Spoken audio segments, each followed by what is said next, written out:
To start my boat project, I began constructing a blueprint of my boat.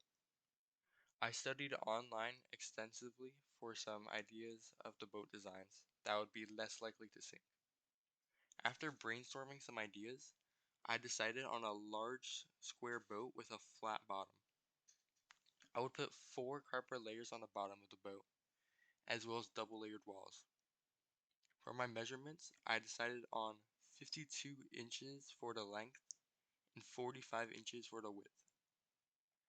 I decided on making the boat bigger since it would be easier to balance and would be much harder to sink. The next day, I went to Home Depot and Walmart to get some cardboard and paint and beginning construction on my boat. I started by layering 4 cardboard sheets on top of each other. The next step was to create walls on my boat by duct taping the remaining cardboard I had left onto the sides to prevent the water from gushing in. I, for my next step, I made sure to duct tape all the sides to prevent like all the water from pouring in when I eventually would get into the water.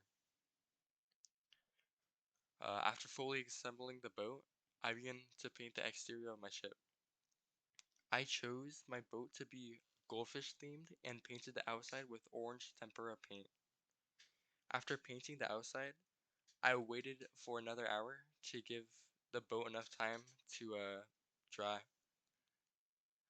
After the boat had enough time to dry, I began to give the boat a second layer of tempera paint.